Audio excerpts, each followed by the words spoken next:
My name is Maya Evans. I am 26 years old.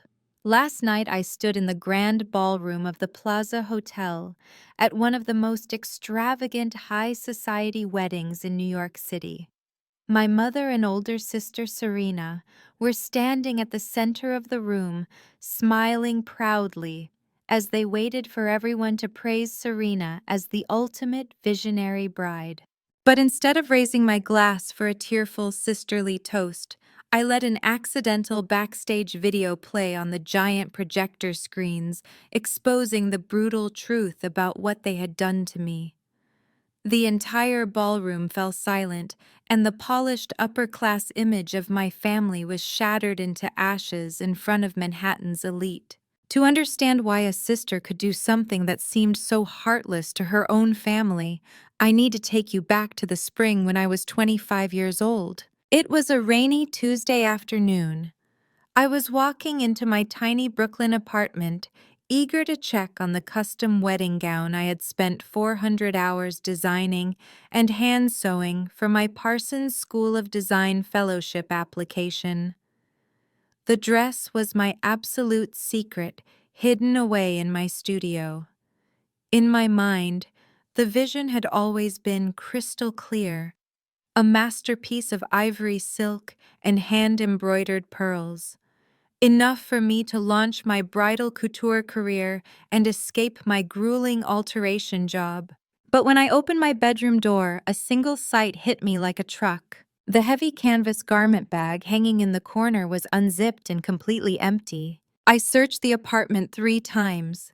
Then I frantically called the building superintendent, my heart pounding as I convinced myself my apartment had been burglarized.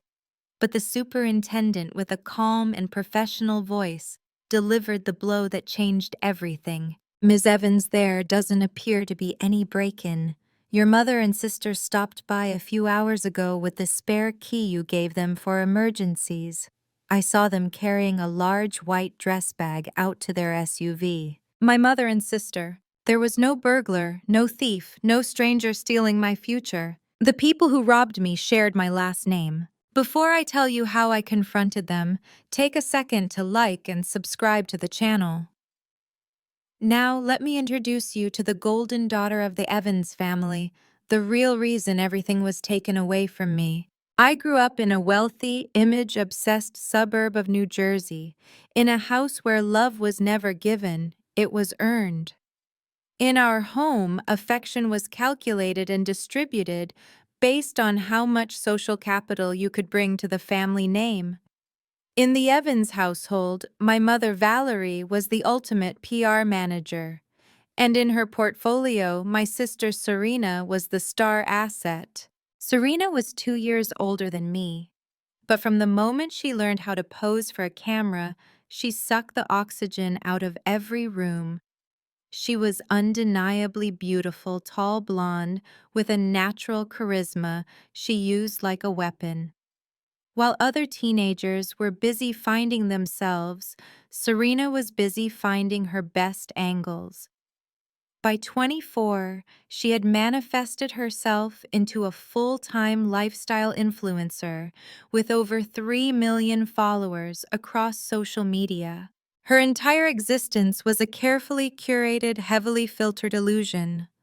Her feed was an endless loop of designer unboxings, sponsored trips to Mykonos, and overpriced matcha in Soho. But behind the ring lights and the perfect aesthetic, Serena was a financial black hole. To maintain the myth of her massive wealth, she was secretly drowning in credit card debt. My mother, blinded by the glitter, bailed her out, constantly draining the family's retirement savings just to ensure Serena could afford the latest Chanel flap bag. My mother justified this financial ruin with terrifying logic. She called it an investment. Serena just needs to maintain the image until she finds the right husband, she'd say, brushing off my father's concerns about maxed-out credit lines. And me, I was the invisible daughter. I was the safe, boring background character. I didn't care about clout or exclusive after parties. I cared about the geometry of fabric. I cared about how a bias cut could transform the drape of a silk slip. When I graduated from fashion school, I didn't get a glamorous job. I took a grueling, low-paying position doing bridal alterations at a small boutique in Manhattan. My mother and sister viewed my career as a family utility. To them, I wasn't a designer. I was their unpaid personal tailor. Whenever Serena bought cheap, fast fashion pieces for her brand deals, she'd toss them on my bed and demand I rework them to look like high-end couture. If I dared to complain about being exhausted after a 10-hour shift, my mother would sigh and call me selfish for not supporting the family. "You're just jealous of your sister's platform," she'd tell me. "Serena is building an empire. The least you can do is hem this skirt." Their massive investment finally paid off the summer Serena turned 28. She got engaged to Carter Hayes. Carter was the heir to the Hayes real estate empire, old, untouchable Manhattan money. When he proposed with a flawless 5-carat diamond, my mother reacted like we'd just conquered a small nation. The Hayes family was their golden ticket. Carter's parents were notoriously private and traditional, which meant Serena had to play the part of the sophisticated high society bride to perfection. The wedding budget provided by the Hayes family was effectively bottomless. My mother and Serena immediately spun into a planning frenzy. They booked the plaza for a Saturday in June. They hired a celebrity florist specializing in imported white orchids. The guest list was packed with venture capitalist real estate moguls and top-tier influencers. It was going to be the social event of the year. But there was one massive problem threatening Serena's perfect narrative: the dress. Serena didn't just want a beautiful gown, she wanted a cultural moment. She wanted something so unique and intricate that it would guarantee a feature in Vogue and push her follower count past 5 million. She visited every major bridal house in New York: Vera Wang, Oscar de la Renta, Carolina Herrera. But custom couture works on a strict timeline. When Serena demanded a hand-beaded masterpiece, every designer told her the same thing: a gown of that caliber required at least 9 to 12 months of meticulous labor. Serena had set the wedding date just 3 months away. She refused to wait a year, terrified that Carter might see through her toxic, shallow veneer before they could sign the prenup. I remember the night the reality set in. I was sitting at the kitchen table sketching quietly when Serena stormed through the front door and threw her $1,000 handbag across the floor. She was in a full-blown meltdown. She screamed that all the designers were useless, that no one understood her vision, and that she refused to wear an off-the-rack dress like a commoner. My mother paced the kitchen, desperately trying to soothe her, offering to fly her to Paris or Milan to bribe a designer. But money couldn't buy time. Serena's vision of a perfect viral wedding was collapsing. During all the screaming and crying, I stayed in the corner clutching my sketchbook. I didn't say a word. I didn't offer to help. Because back in my tiny Brooklyn apartment, hanging from a heavy-duty ceiling hook and hidden under a thick canvas garment bag, was the solution to all her problems. It was my masterpiece, a gown I called the Ivory Swan. For the past 8 months, I had poured my heart and soul into that dress. I'd spent my life savings on 30 yards of the finest Italian Mikado silk and authentic French Chantilly lace. Night after night, my fingers bled as I hand-sewed over 5,000 freshwater pearls onto a sheer bodice. I designed the train to flow like liquid glass across the floor. It was breathtaking. It was the kind of dress that could turn any bride into a goddess. I had created it specifically for my application to the highly competitive Parsons Bridal Scholarship Program. The winner would receive full funding to launch their own independent label. That dress was my ticket out of the alteration shop. It was my voice. It was my future. I kept it a total secret. I knew that if my mother or sister ever saw it, they would find a way to diminish it, or worse, claim it. I was protecting my art from the two people who only knew how to consume. But secrets, especially beautiful ones, are hard to keep from the desperate. And Serena was running out of time. The rain was pouring heavily when I finally unlocked the door to my cramped apartment in Brooklyn. My head was pounding from a severe fever, and every muscle in my body ached from a brutal 10-hour shift at the alteration shop. All I wanted was to collapse into my bed. But as I walked past my small studio space, something made me stop. The door to my studio was slightly ajar. I always kept it closed. I pushed the door open, the hinges creaking softly in the quiet apartment. My eyes immediately went to the reinforced steel hook in the corner of the ceiling, the spot where I kept my masterpiece hidden. The heavy canvas garment bag was still hanging there, but the zipper was pulled all the way down, and the bag was completely empty. For a moment, my brain simply refused to process the image. I stood frozen, my heart slamming against my ribs like a trapped bird. I frantically tore through my small closet, pulling out boxes and throwing clothes onto the floor, convincing myself that I had moved it. But you do not accidentally misplace a massive cathedral train ball gown made of 30 yards of silk and thousands of pearls. Panic consumed me. I ran out to the hallway and pounded on the door of my building superintendent. When he finally answered, looking annoyed, I practically begged him to check the security cameras, screaming that my apartment had been robbed. The superintendent gave me a strange look. He told me there was no robbery.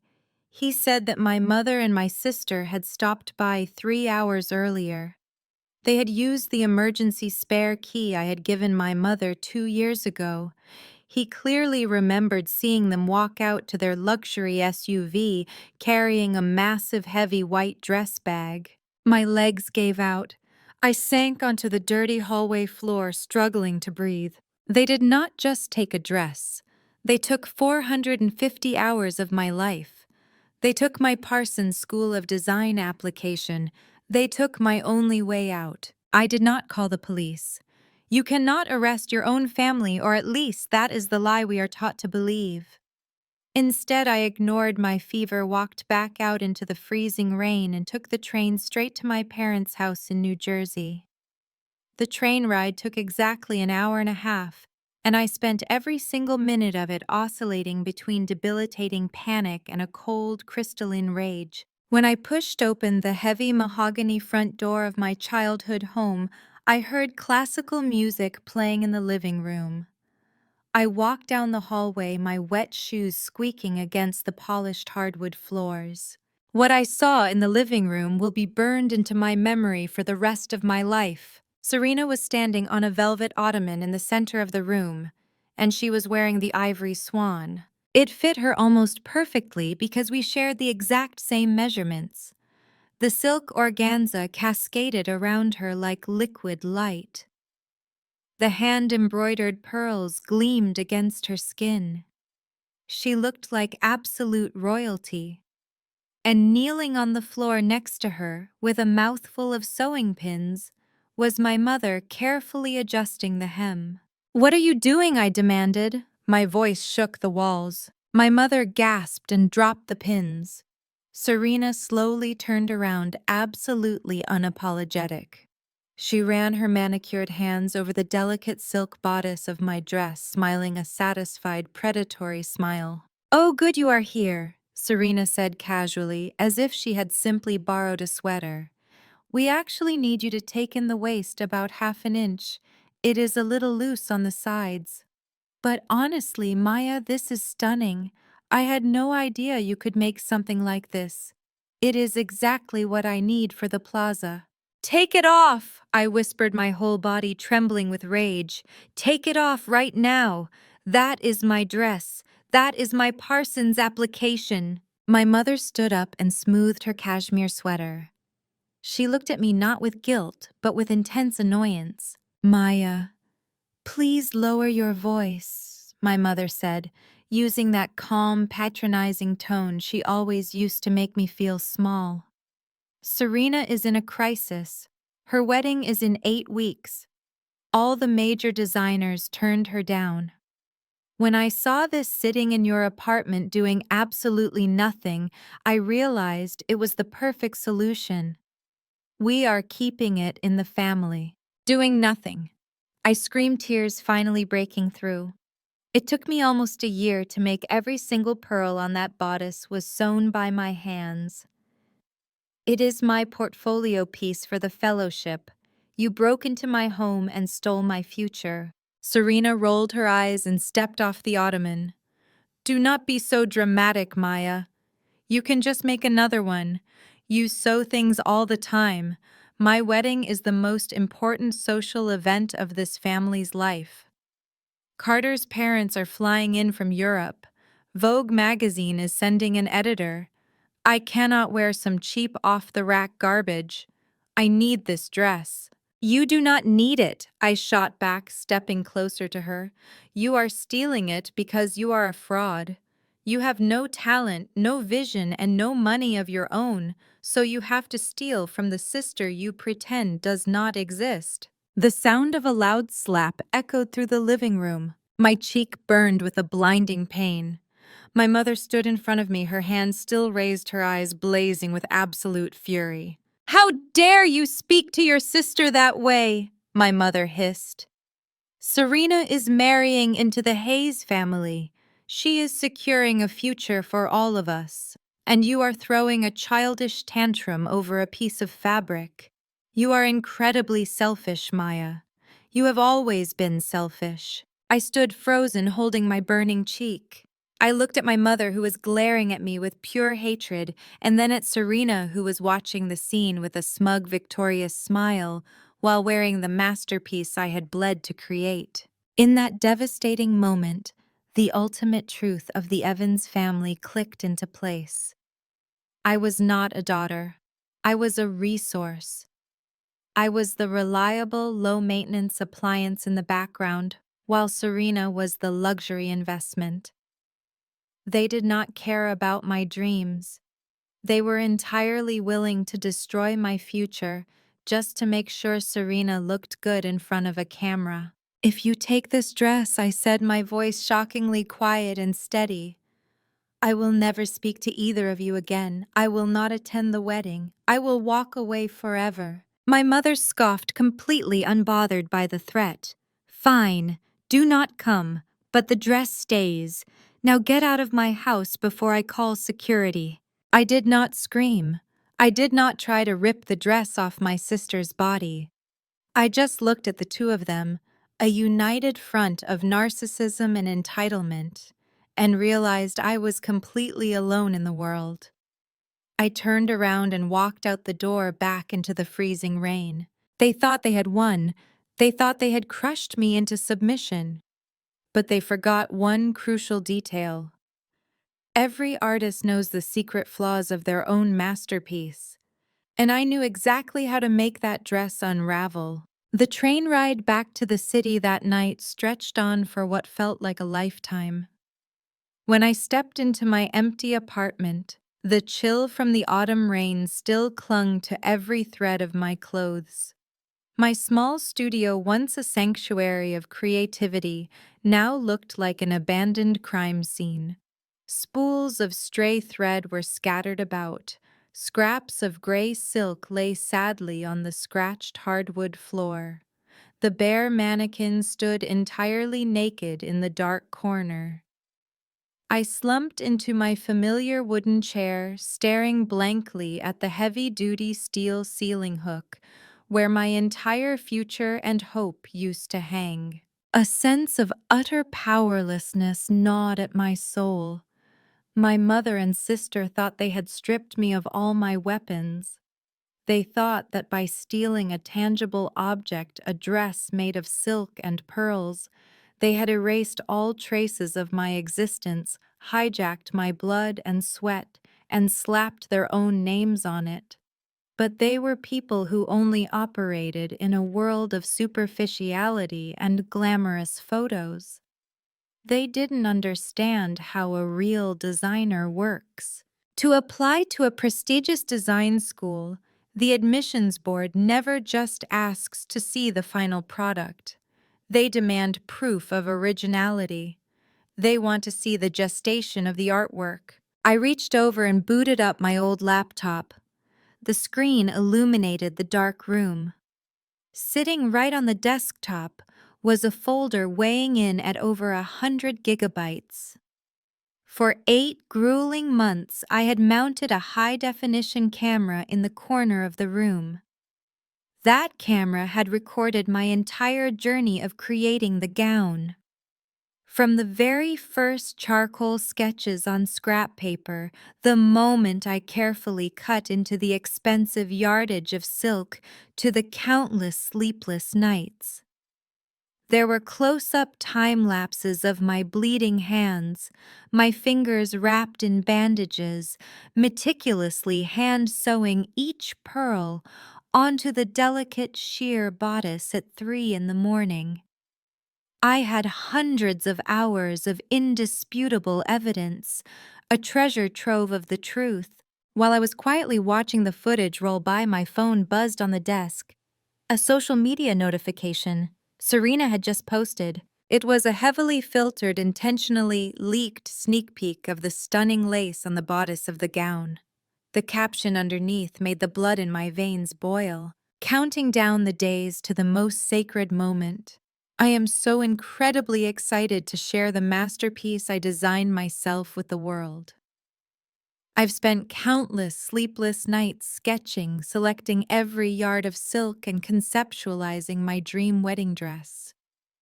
Creation is a painful but rewarding process.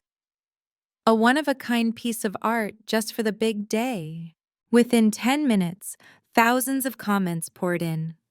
Her followers and fellow influencers praised her as a creative genius, a multi-talented fashion icon.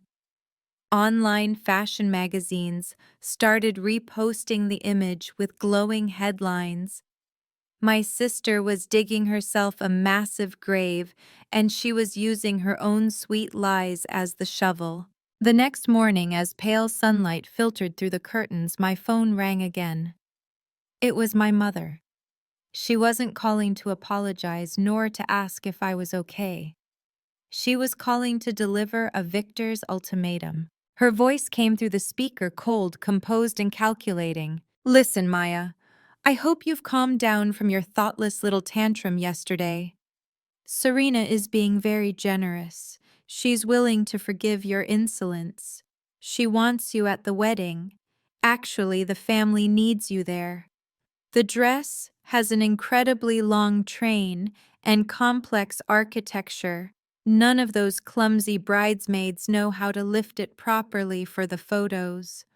We need a tailor who understands the garment structure to follow her around and assist throughout the reception. If you apologize and do a good job, I'll consider giving you a small allowance to put together another portfolio." She wanted to turn me into a maid at my own sister's wedding. She wanted me trailing behind, kneeling to fix every fold of the gown for Serena, watching firsthand as she shone radiantly and soaked up the praise for my life's work.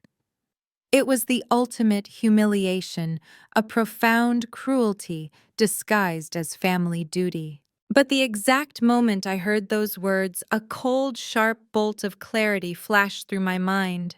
If I was absent, I would just be an invisible ghost, and they would play out their perfect theatrical performance for the world. But if I was there, I would have backstage access.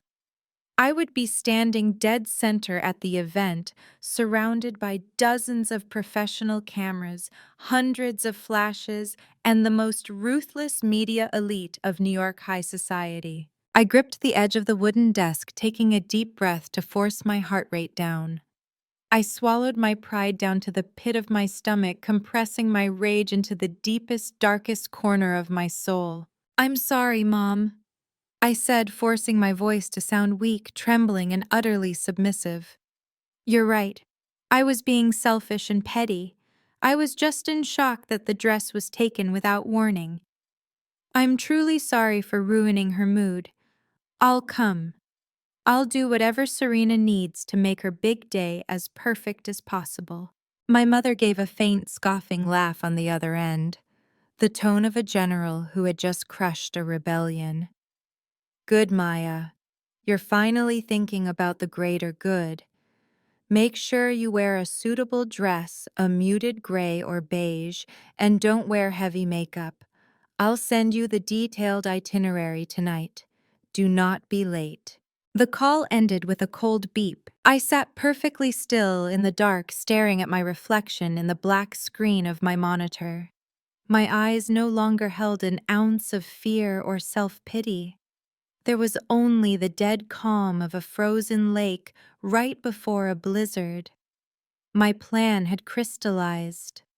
Serena craved a viral internet-breaking event. She was starved for the world's attention on her dress and her fake, flawless life. I was going to give her exactly what she wanted, but that attention wouldn't come with admiration. I was going to turn her multi-million-dollar extravaganza into a showcase of the truth that no one in high society would ever forget. The trap was set, and the prey had unwittingly handed me the key to lock them inside. The morning of the wedding arrived with a suffocating wave of anxiety and fake smiles. I walked through the gilded doors of the Plaza Hotel at exactly 8 o'clock in the morning, carrying a small emergency sewing kit. I was wearing a cheap, shapeless beige dress, exactly as my mother had ordered. I looked like a ghost, completely invisible among the bustling army of florists, event coordinators, and catering staff. The bridal suite was located on the penthouse floor. When I pushed open the heavy oak door, the room was a chaotic storm of hairspray, expensive champagne, and frantic shouting. Serena was sitting in the center of the room in a white silk robe surrounded by 3 makeup artists. My mother was pacing nervously, yelling at a wedding planner about the shade of the white roses. "Ah, the seamstress is finally here," my mother said, not even bothering to look me in the eye. "Put your bag in the corner, Maya." Serena needs the bodice adjusted again. She lost 2 pounds from her juice cleanse this week, and the silk is bunching at the waist. I did not argue. I did not complain. I simply nodded, walked over to the corner, and knelt on the thick carpet. When Serena finally slipped into the ivory swan, the entire room gasped. It truly was a masterpiece. The heavy silk organza moved flawlessly, and the thousands of hand-sewn pearls shimmered under the chandelier. But looking at it now, draped over my sister's body, I felt absolutely nothing but cold determination. "Be careful with the pins," Serena snapped, glaring at me through the vanity mirror. "If you bleed on this fabric, I swear I will ruin your life." I have 2 million followers waiting for the first official bridal look, and everything has to be perfect. "I will be very careful," I replied softly, my voice completely devoid of emotion. As I worked on the hem, a young woman with a frantic expression rushed into the room holding a large tablet. She was Chloe, the newly hired social media manager for my sister. Her job was to document every second of the day and upload curated clips to TikTok and Instagram to maximize engagement. "Serena, we need the behind-the-scenes content now," Chloe said, tapping the screen rapidly. "The hashtag is already trending. My team needs to compile the pre-wedding teaser video before the ceremony begins. Do you have the clips of the dress design process? You promised you had exclusive footage of how the dress was made." Serena waved her hand dismissively. Yes, whatever. Just use the aesthetic mood boards I saved on the cloud drive. Throw a black and white filter on some sketches and add a trending audio track. Nobody actually cares about the sewing process, they just want to see the luxury aesthetic. I am too busy right now to dig through files. Chloe looked stressed, leaving her tablet on the side table near my sewing kit while she ran out to coordinate with the professional videography team. This was it. This was the moment the universe handed me the executioner's sword. While my mother and sister were distracted screaming at the hairstylist about a loose curl, I slowly reached into my apron pocket. My fingers wrapped around a small silver memory drive. I had spent the entire previous night carefully editing a specific video file. It was a perfectly cut 3-minute montage of my original footage. It showed my exhausted face, my bleeding fingers, the messy apartment, and the undeniable step-by-step creation of the dress. It was raw, real, and completely destroyed the pristine, wealthy illusion Serena had built. I named the file Serena Wedding Dress Secret Footage Final. With my heart pounding so hard I thought my ribs would crack, I slipped the memory drive into the adapter attached to the tablet. It took exactly 45 seconds to transfer the file directly into the designated TikTok upload folder.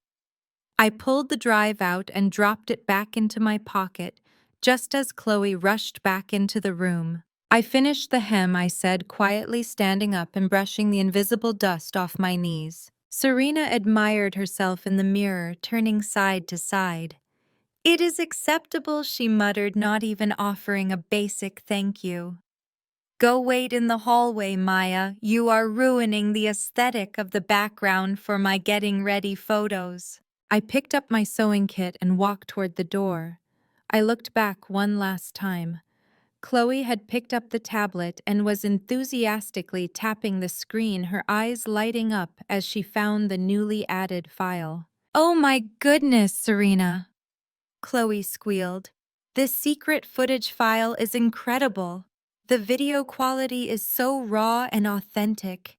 I am going to cue this to post automatically right after you walk down the aisle. The algorithm is going to push this to millions of people instantly. It is going to break the internet." "Perfect," Serena replied, not even looking away from her reflection. "Make sure it goes viral." I stepped out into the quiet carpeted hallway and let the heavy oak door click shut behind me. A cold, victorious smile slowly spread across my face. She wanted a viral moment, and in exactly 3 hours she was going to get the biggest one of her entire life. The wedding ceremony was a masterclass in wealth and deception. It was held in the legendary Grand Ballroom of the Plaza Hotel, transformed into a breathtaking indoor garden with thousands of imported white orchids cascading from the ceiling. A live string quartet played softly in the background. The guest list was a sea of designer suits, expensive jewelry, and inherited power. I stood in the far back corner of the room, hidden behind a massive floral arrangement. I was exactly where my mother wanted me, out of sight, invisible, a useful phantom. When the heavy double doors opened, the entire room gasped. Serena began her walk down the aisle. The ivory swan caught the light of the crystal chandeliers perfectly. The silk organza trailed behind her like a royal cape, and the thousands of hand-sewn pearls shimmered with every step she took. She looked ethereal, flawless. Carter Hayes, standing at the altar in his bespoke tuxedo, looked at her as if she were a goddess descended from the heavens. My mother sat in the front row, wearing a ridiculous custom hat, dabbing fake tears from her eyes and soaking in the jealous whispers of the other wealthy socialites. It was the perfect crowning moment of the Evans family. They were ascending to the absolute peak of high society, riding on the back of my stolen labor. I watched Serena smile flawlessly at the cameras.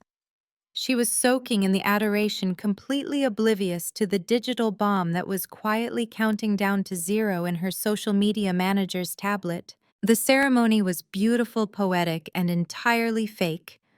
They exchanged vows about honesty, partnership, and building a foundation of trust. It took everything in my power not to laugh out loud in the middle of the silent, reverent ballroom. My sister, who had broken into my home and stolen my future, was standing in front of a priest and 400 people swearing to a lifetime of integrity. After the rings were exchanged and the first kiss was captured by a dozen professional photographers, the guests were ushered into the adjacent dining hall for the extravagant reception. The vintage champagne began to flow freely.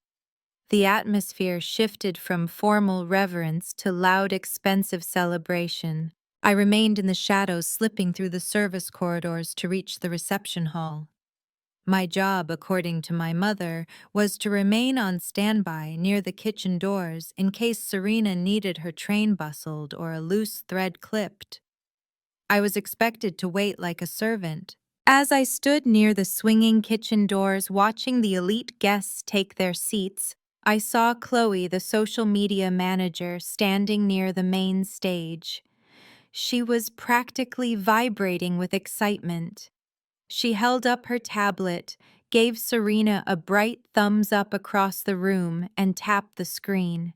The video was live. I pulled out my own cheap crack smartphone and opened the app. There it was, pinned to the very top of Serena's pristine, curated profile. The video titled, "The Real Making of My Wedding Dress." Chloe had not even watched it. She had simply assumed it was a stylized aesthetic montage. She had no idea she had just uploaded a raw, unedited diary of my suffering. The video started not with a glamorous shot of Serena, but with a close-up of my exhausted, makeup-free face in my dark Brooklyn apartment. In the video, my voice was tired but full of hope as I spoke directly to the camera, explaining my vision for the Parsons School of Design Fellowship. The footage cut to me cutting the expensive silk. It showed my bleeding fingers sewing the pearls. It showed the dress hanging from the steel hook. And most importantly, it showed the digital timestamps proving beyond any doubt that I had created the dress months before Serena even claimed it. The algorithm, fueled by Serena's massive follower count and the trending wedding hashtag, grabbed the video immediately. It did not just walk into the internet, it exploded. In the first 10 minutes, while the guests were eating their first course of truffle risotto, the video hit 50,000 views. Then 100,000. Then 500,000. I leaned against the cold wall of the service corridor, watching the numbers climb. The comments started pouring in like an avalanche. At first they were confused, then the confusion turned into shock, and then the shock mutated into absolute merciless outrage. Millions of strangers were watching my sister claim credit for my bleeding hands. The guests inside the ballroom were still laughing and drinking, completely unaware of the digital earthquake happening right outside their luxurious bubble. But in the modern world, a viral scandal does not stay on the screen for long.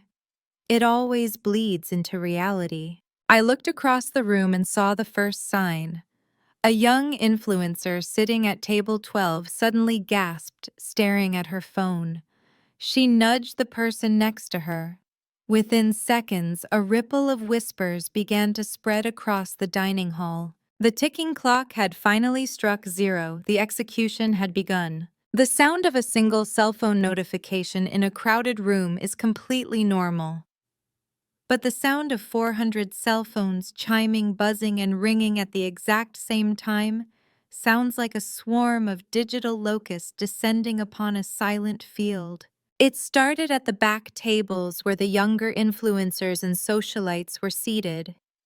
Then, like a virus moving through a host, the whispering and the notification chimes spread to the middle tables, and finally to the VIP section at the very front of the ballroom. In high society, checking your phone during a formal wedding reception is considered extremely rude, but suddenly everyone was staring at their screens. I stood by the swinging kitchen doors watching the absolute destruction of my sister's carefully curated reality. Guests were no longer whispering, they were gasping. Some were openly pointing at the head table where Serena sat next to her billionaire groom. I watched Carter Hayes, looking completely confused, lean over to ask one of his groomsmen what was happening. The groomsman hesitantly handed Carter his phone. But the most devastating reaction came from Table 1. Eleanor Hayes Carter's mother, and the terrifying matriarch of the Hayes real estate empire, was handed a tablet by her personal assistant. Eleanor was a woman who valued family legacy and absolute discretion above all else. I watched her perfectly lifted face turn to solid stone as she watched my bleeding fingers sew the pearls onto the dress her new daughter-in-law was currently wearing.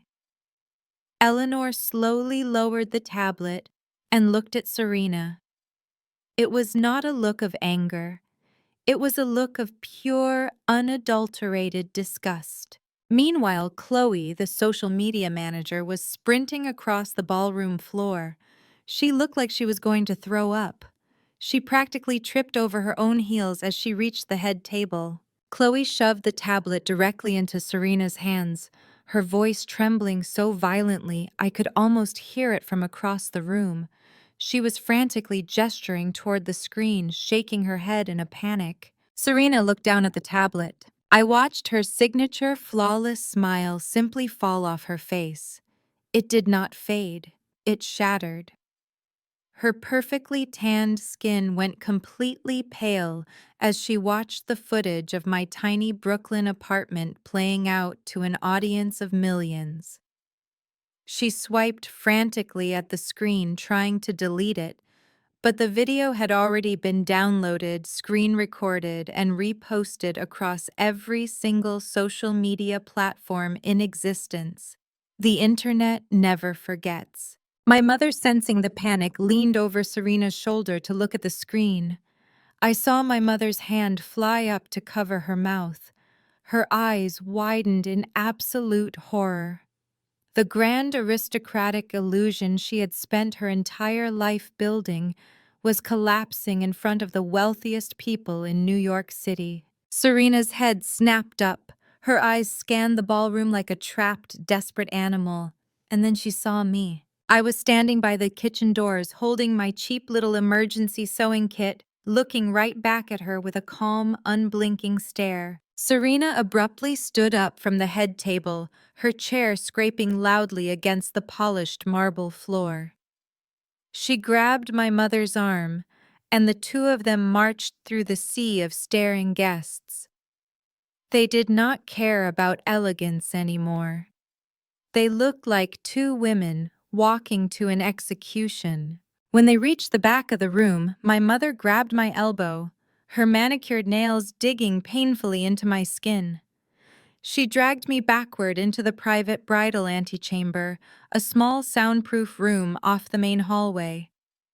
Serena followed immediately, slamming the heavy wooden door shut behind us and locking it. The silence in the antechamber was suffocating compared to the buzzing ballroom outside. "What did you do?" My mother hissed, her voice shaking with a terrifying suppressed rage. "What did you do to your sister, you ungrateful little monster?" Serena threw the tablet onto a velvet sofa. She was hyperventilating, pacing back and forth, her hands clawing at the sides of the stolen dress. "Take it down," Serena screamed, completely losing her mind. "Take it down right now, Maya. Call the app developers. Tell everyone your account was hacked.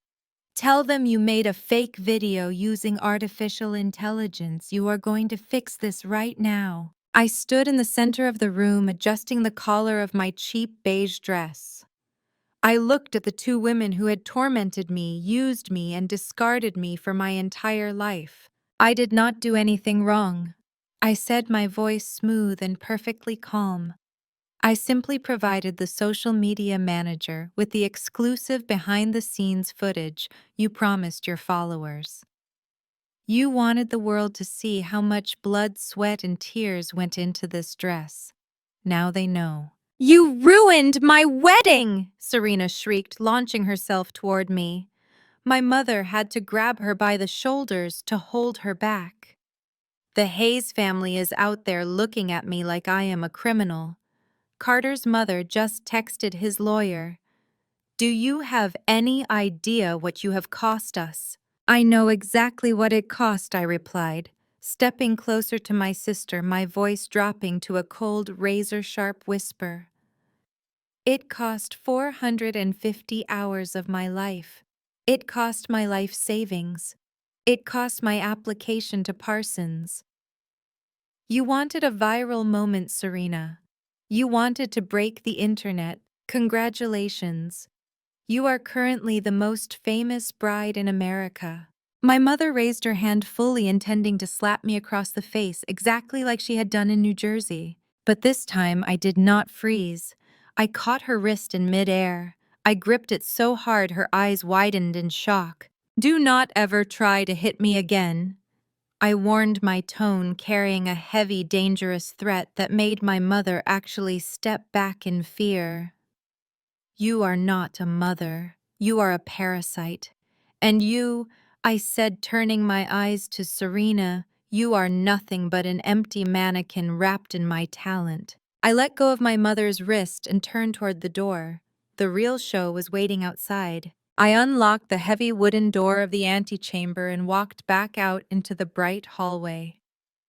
My mother and Serena stumbled out right behind me, completely desperate to contain the damage. But it was already too late. Waiting for us in the hallway, standing like a panel of executioners, were Carter Hayes and his mother Eleanor. Carter looked completely devastated. He was staring at Serena as if he had never truly seen her before. Eleanor stood beside him with her arms crossed, radiating a terrifying, icy authority. Behind them stood two large men in dark suits, likely the family private security. Serena immediately launched into her performance. She threw herself toward Carter, tears streaming down her face, claiming she was the victim of a malicious cyber attack. She sobbed, pointing a shaking finger at me, screaming that her jealous, unhinged sister had used artificial intelligence to create a fake video to ruin her wedding day. She begged Carter to believe that the dress was completely her own design. It was a spectacular performance. A few hours ago, it might have worked. But the Hayes family did not build a billion-dollar empire by being gullible. Eleanor Hayes held up her hand, instantly silencing my sister's hysterical sobbing. "Save your tears," Serena Eleanor said, her voice dripping with absolute contempt.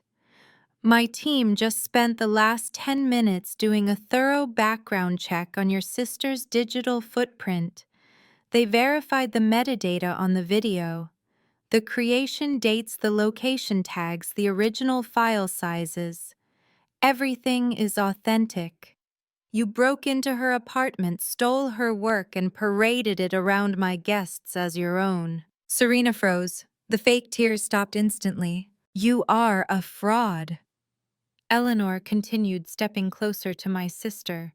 "You lied to my son. You lied to my family. And you humiliated us in front of the most powerful people in this city. Did you honestly think we would allow a common thief to carry the Hayes name?" Carter finally spoke. His voice was hollow and exhausted. "We are done, Serena. I am calling my lawyers right now to have the marriage annulled. Do not ever contact me again." Serena collapsed onto her knees right there in the hallway, clutching the heavy silk train of the stolen dress, sobbing hysterically. My mother fell to the floor next to her, frantically begging Eleanor for a chance to explain, offering to sign any non-disclosure agreement they wanted. They looked like two beggars pleading for scraps of the high society they had just been permanently expelled from. Eleanor turned her cold gaze toward me. I stood perfectly still, meeting her eyes without flinching. "And you," Eleanor said, looking me up and down. "You let this charade go on until my family was publicly embarrassed. You are just as calculating as they are." I smiled softly. "I am an artist, Mrs. Hayes," I replied calmly. "And artists always protect their work. Your son chose to marry an illusion. I simply showed him the reality. What you do with that reality is entirely your business." I did not wait for her response. I turned my back on the Hayes family, my mother, and my sobbing sister. I walked down the long carpeted hallway of the Plaza Hotel, feeling lighter than I had ever felt in my entire life. I walked out the front doors, stepped into the crisp New York City air, and disappeared into the crowd. I had nothing left to my name but the cheap beige dress on my back, but for the first time I was completely free. The viral explosion of my video did not stop at the ballroom doors of the Plaza Hotel. By the time I took the subway back to my quiet apartment in Brooklyn, the hashtag featuring my sister's stolen wedding dress was the #1 trending topic worldwide. Millions of people had watched the footage.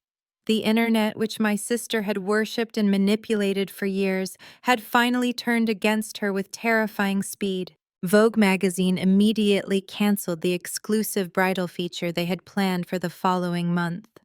Several luxury fashion and cosmetics brands that sponsored Serena dropped her overnight, releasing public statements condemning her actions. They terminated her lucrative contracts, demanding immediate repayment for breach of morality clauses. The fake empire built on free gifts, curated photos, and sponsored vacations collapsed in less than 24 hours. I sat on the floor of my tiny apartment, eating cold takeout food, watching the destruction unfold on my laptop screen. It was almost poetic. My mother and sister had spent their entire lives treating people like stepping stones. Now they were being crushed by the very same social ladder they had sacrificed me to climb. The financial devastation hit them instantly. The Hayes family legally annulled the marriage by Monday morning, erasing Serena from their billionaire legacy as if she had never existed. Because my parents had completely drained their retirement accounts and maxed out their credit limits to fund Serena's influencer lifestyle, fully expecting the Hayes wealth to bail them out, they had absolutely no safety net left. Within a week, the bank issued a final notice of foreclosure on their beautiful manicured home in New Jersey. They were forced to sell their luxury cars, their designer handbags, and their expensive jewelry just to pay off the immediate legal fees and angry creditors. Serena lost her expensive Manhattan rental and had to move back into the rapidly emptying suburban house with my mother. Both of them were now trapped in a prison of their own making, terrified to show their faces at the local country club. For the first time in my life, my phone was completely silent. They did not call to demand my help. They did not call to yell at me. They knew I had nothing left for them to take. The toxic, suffocating cord that had bound me to them for 26 years was finally permanently severed. But the internet was not just focused on the downfall of Serena Evans. They were also looking for the girl in the video. The girl with the bleeding fingers and the tired eyes. My personal social media accounts, which I had barely ever used, suddenly exploded with hundreds of thousands of new followers. They were not looking for makeup tutorials or luxury travel vlogs. They wanted to see my art. They wanted to see the construction of the dress. Fashion commentators and independent designers began breaking down my video frame by frame, praising the complex geometry of my patterns and the flawless execution of the beadwork. On Wednesday morning, while I was drinking a cup of cheap instant coffee, I received an email that made my heart stop completely. It was from the admissions director at the Parsons School of Design. The email was short, professional, and entirely life-changing. It stated that while the admissions committee usually required a formal application submitted through their standard portal, they had seen the viral video of my structural techniques and hand embroidery. They were incredibly impressed by the mastery of the silk organza and the highly original design of the pearl bodice. They wanted to invite me to their campus for a formal interview the following week, bypassing the preliminary portfolio review completely.